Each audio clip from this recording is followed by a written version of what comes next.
తాకట్టులో ఉన్న బంగారాన్ని విడిపించి ఆ రోజు ఆన్లైన్ ధరకే కొంటుంది కొమ్మూరి గోల్డ్. నమస్తే, వెల్కమ్ టు సుమన్ టీవీ. నేను పద్మిని. ప్రస్తుతంతో పాటు ప్రముఖ ఆధ్యాత్మికవేత్త, జ్యోతిష పండితులు, అమ్మవారి సేవకులు, దత్త గణపతి ఉపాసకులు మురళీధర శర్మ గారు మనతో పాటు ఉన్నారు. మాట్లాడదాం. మురళి గారు నమస్కారం అండి. మహాదేవ శ్రీమాత్రి నమః.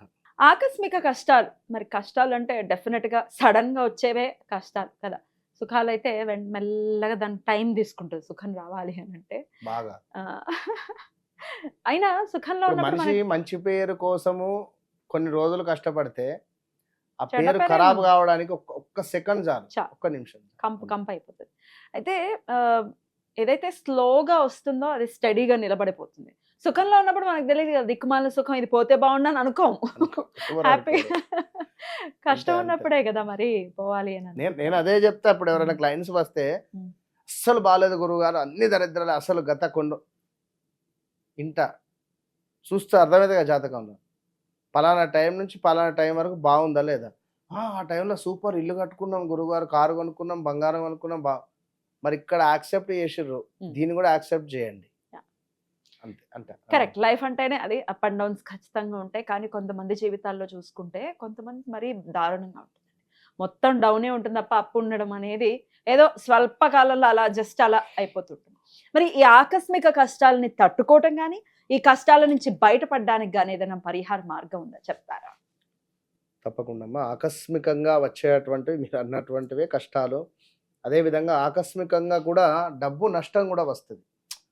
మొన్న ఒకరు సుమారుగా ఒక 5 crores ఒక ట్రేడింగ్లో ఇన్వెస్ట్మెంట్ చేయడం జరిగింది. 5 కోట్లు వేసుకునే కోట్లు ఆడుకునే నేను 5 కోట్లు పెట్టేసిండట. అది కాస్త అది ఆగిపోయింది. ఇక వస్తాయి అనుకునే సందర్భంలో డబ్బులు ఆగిపోయింది. ఆగిపోయాక 50 lakhs ఏమో సమ్ అమౌంట్ కట్టాలి, కట్టిన తర్వాత మీకు అమౌంట్ రిలీజ్ అవుతుంది అని చెప్పి అన్నారు. 5 లక్షలకు 50 లక్షలు అంటే ఇదేంద్రో అని చెప్పి, అంటే ఈ ఉన్న 50 లక్షలు కూడా పోతే పరిస్థితి ఏంది? అంతే కదా. వస్తే రావా తెలియదు. అంటే నా దగ్గరకు వచ్చిండు జాతకాన్ని అంటే కష్టమే సార్, మర్చిపో అని చెప్పిన ఈ డబ్బులు 5 కోట్లను మర్చిపో. మర్చిపోమన్నారా? మరి ఏం చేస్తాను, ఎందుకు పెట్టిండు చెప్పి పెట్టాడు ఎవరికన్నా.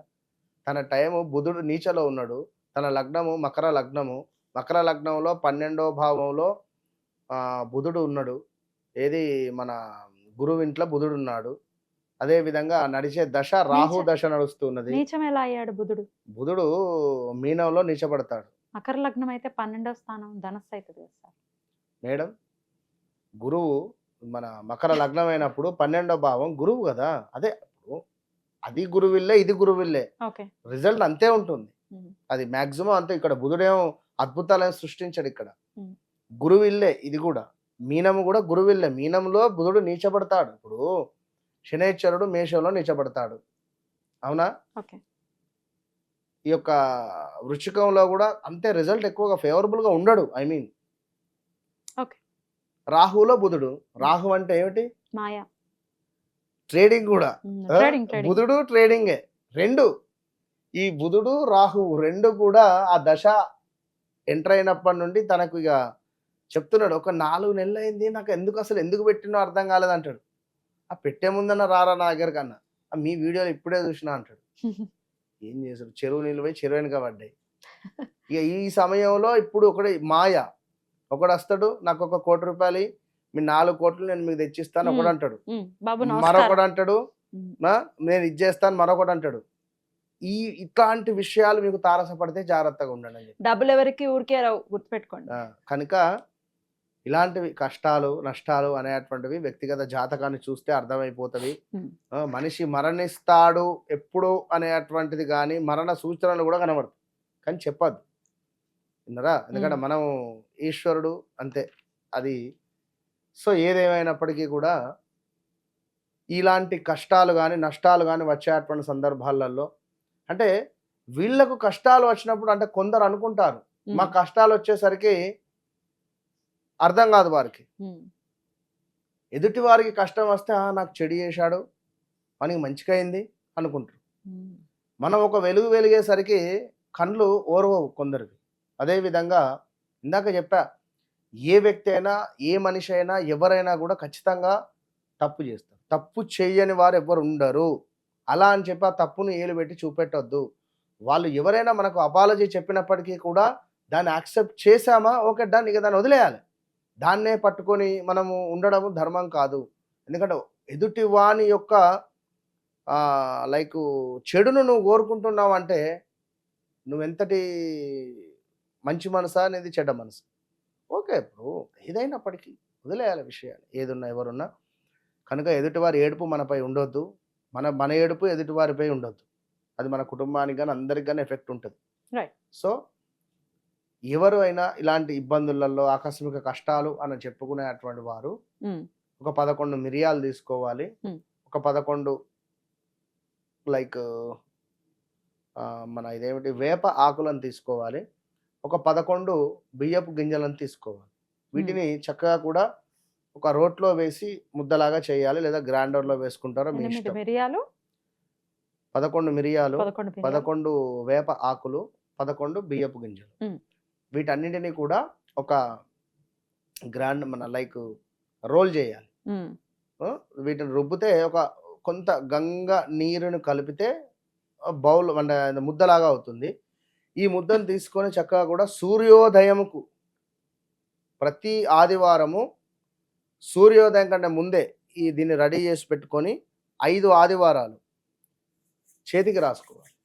అరచేతికి చక్కగా కూడా మొత్తం చేతికి రాసుకొని ఆ లేత కిరణాలు ఏ విధంగానైతే మన శరీరం మీద పడతాయో ఈ విధంగా ఆ సూర్యునికి నమస్కారం చేసుకొని ఒకటే చెప్పుకోవాలి మనసులో, తండ్రి నాకు ఉండే అటువంటి కష్టాలను నీవు తొలగించు, నేను నీకు యొక్క ప్రసాదాన్ని అందిస్తున్నాను, నా ప్రసాదాన్ని నీవు స్వీకరిస్తున్నావు, తప్పకుండా నా యొక్క కష్టాల నుండి నన్ను విముక్తిని చేస్తున్నావు అనే విధంగా మీరు 5 సూర్యోదయం ఉండేటువంటి సమయంలో అరచేతులను సూర్యునికి ఈ విధంగా చూపించి చక్కగా మళ్ళీ దీన్ని తీసి ఒక బౌల్లో వేసుకోండి. ఇంకా అక్కడ మిగిలింది ఉన్నా కూడా బౌల్లో వేసి పెట్టండి. ఇది మొత్తము 5 సార్లు చేసింది 5 ముద్దలు పక్కన ఉంటుంది. ఇవి ఎండిపోతవి 5 వారాలు అయ్యేసరికి. ఈ ఎండిపోయినటువంటి మిశ్రమం ఏదైతే ఉంటుందో దీనిని ఒక ఎరుపు రంగు క్లాత్లో వేసి చక్కగా మూటలాగా కట్టి మీ ఇంటి సింహద్వారానికి కనుక కట్టినట్టు అయితే విశేషమైనటువంటి ఎలాంటి ఆకస్మిక కష్టాల నుండి విముక్తి తప్పకుండా మీకు కలుగుతుంది. ప్రతిరోజు ఇంట్లో ధూపం వేసుకోవాలి, తప్పకుండా విష్ణు సహస్రనామాలు చదువుకోవాల్సిందే. ఏది ఏమైనప్పటికీ కూడా వ్యక్తిగత జాతకము నడిచే దశ అంతర్దశలు అనేటువంటిది అల్టిమేట్. అవి చూసుకొని మరి చాలా మందికి ఉంటుంది ఎందుకు ఈ విధంగా ఆకస్మిక కష్టాలు వచ్చాయి, రాహు పీరియడ్లోనో కేతు పీరియడ్లోనో శనేశ్వరుని పీరియడా, మరి ఏం పీరియడ్ ఇదేమిటి అనేటువంటిది మనము గ్రహించుకోగలగాలి. జ్ఞానంతో మనం తెలుసుకోవాలి. తెలుసుకున్న తర్వాత ఖచ్చితంగా ముందుకు వెళితే ఇంకా అత్యంత అమోఘంగా అమృతం తాగినటువంటి అద్భుతమైనటువంటి ఫలితాలు మనకు కలుగుతవి. అలాగే కలగాలి. ఈ ఆకస్మిక కష్టాల నుంచి డెఫినెట్ గా మన వాళ్ళు బయటపడాలని మనస్ఫూర్తిగా కోరుకుంటున్నాను. ఖచ్చితంగా చాలా చక్కగా తెలియజేశారు. కృతజ్ఞతలండి. నమస్కారం. మహాదేవ.